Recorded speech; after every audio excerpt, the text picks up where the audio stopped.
So good morning. Hey, I'm happy to see you here today. Listen, I'm going to show you a way that you can save quite a bit of money on your grocery bill, especially your meat bill. Um, we got this little rascal here I'm going to review for you and show you how it works. Got a couple of little tricks that you won't find in the instructions that I've learned, but basically just a little background. We found out a long time ago, and you probably have too, that when you buy hamburger in bigger quantities, you get it cheaper per pound, okay? But then you got to break it down. I like to have it broke down in the freezer to where I can just reach in there, open a Ziploc bag, and take out a frozen patty and throw it in the skillet, or throw it in the microwave first and then in the skillet, whatever.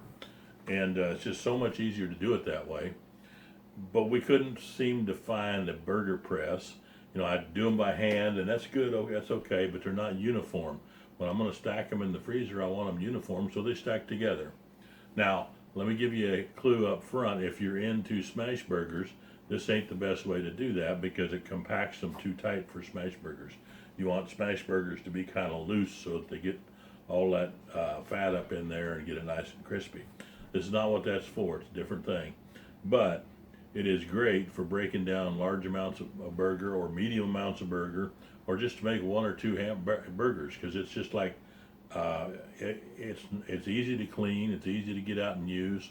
You can make yourself a patty and wash the thing up and throw it back in the cupboard and good to go again. But anyway, as I started to say, we tried some other burger presses over the years. We got mostly everything we could find was plastic, and I went to the farm store, the meat department there, and went online, and most everything you find is plastic.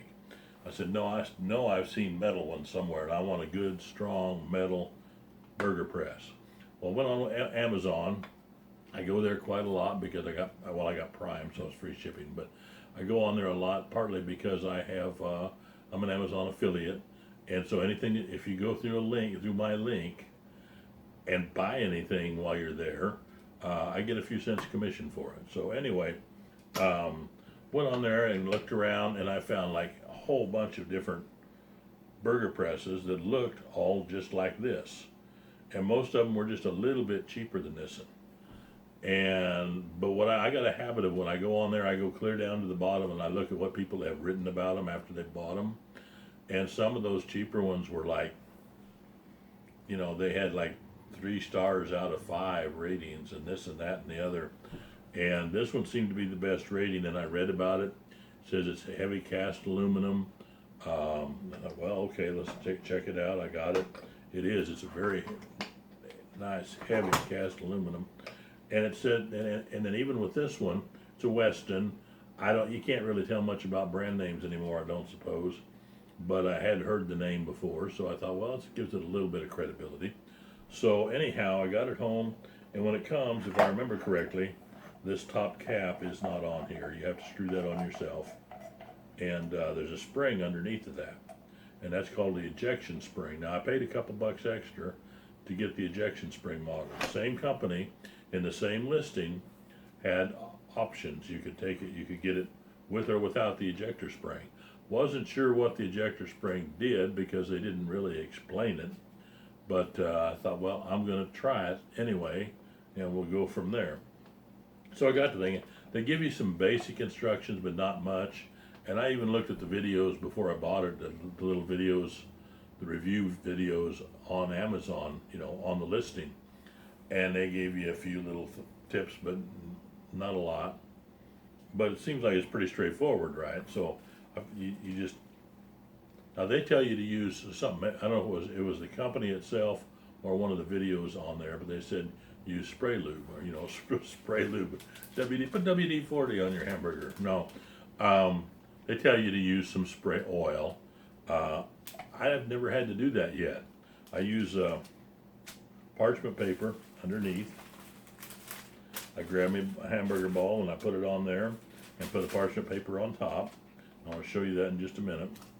But first, before I get to that part, when you're putting it together, this little wing nut here,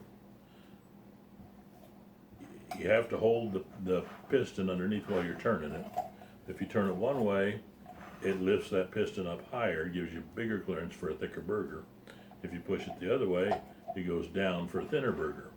Now, I was making burgers and I was trying to guess how thick it would need to be for the ball of hamburger I had. And I'd get, if I got it set up too high, then it didn't get squished out enough and I had gaps around the edges. If I had it set too low, couldn't push it down all the way, and then you got looking kind of like this. And so finally I realized that that's what the ejection spring's for. You set this a little bit higher than what you think you're going to need. Just like that. I don't know if you can see that or not. And then when you put your burger in there,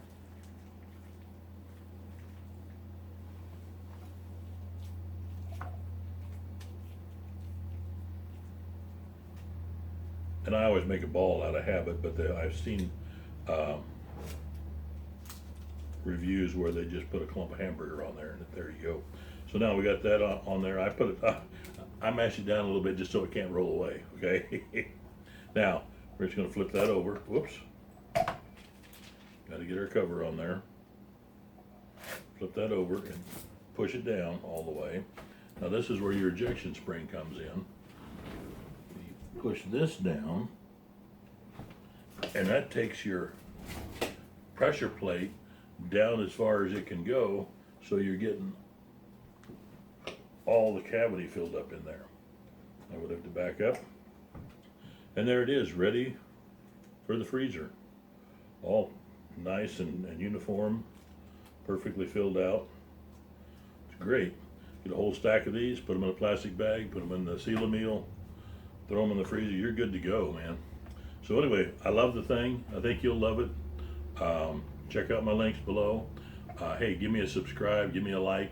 It'll help my channel to grow. And if you like this kind of stuff, keep looking for other videos. I do some reviews, and I do some cooking videos. Do some